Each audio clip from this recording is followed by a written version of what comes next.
কর্মচারীদের সাথে সরকারি শিক্ষক কর্মচারী হওয়ার কথা আমরা বারবার দেখছি। সেই গত 13 তারিখে আমাদের এদেশের এই আমরা তো আসলে ন্যায্য দাবি আদায়ের জন্যই আমরা আজকে রাজপথে আছি শিক্ষকরা, কিন্তু আমাদের দাবি আদায় করতে গিয়ে আমাদের শিক্ষকদের উপর যে অত্যাচার করা হয়েছে এটা খুব ন্যাক্কারজনক। এটার জন্য আমরা তীব্র নিন্দা জানাই এবং আমরা দাবিও জানাচ্ছি তাদের শাস্তি হোক। কিন্তু আমরা হচ্ছি মানুষ গড়ার কারিগর, আমাদেরকে যেভাবে নির্যাতন করা হচ্ছে, আজকে যে পুলিশি বাহিনী বা শিক্ষা উপদেষ্টা যারা আছে তারাও কিন্তু কোনো না কোনো শিক্ষকের স্টুডেন্ট, কেউ কিন্তু মায়ের পেট থেকে শিক্ষা নিয়ে বের হয়নি, সবাই কোনো শিক্ষকের হাত ধরে এখানে আসছে। তাহলে আজকে শিক্ষকদের যে অবমাননা হচ্ছে এটা খুব ন্যাক্কারজনক।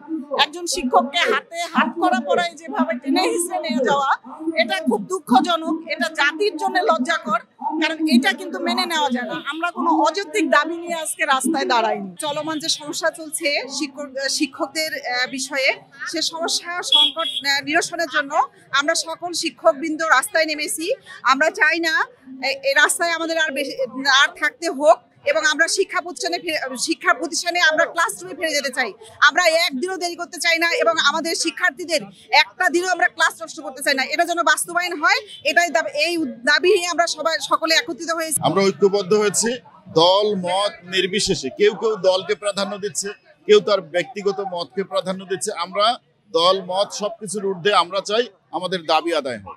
এটাই হচ্ছে আমাদের মূল লক্ষ্য। এখানে কারো কারো ব্যক্তি স্বার্থকে কেউ কেউ বড় করে দেখে, এই বিষয়টাকে অ্যাভয়েড করা দরকার।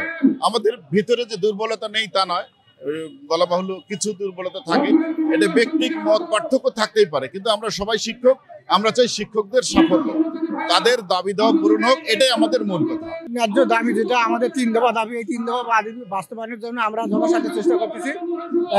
সকল শিক্ষক সরকারের কাছে আমাদের দাবি সরকার আমাদের পূরণ করতে হবে। প্রতিষ্ঠানের কর্মবিরতিতে পালন করছি, আমরা ক্লাস ত্যাগ করেছি, এক্ষেত্রে আমাদের শিক্ষার্থীরা ক্ষতিগ্রস্ত হচ্ছে। এখন সরকারের উচিত শিক্ষার্থীর ক্ষতিগ্রস্তটা মানবে না, আমাদের অধিকার তারা মেনে নিবে।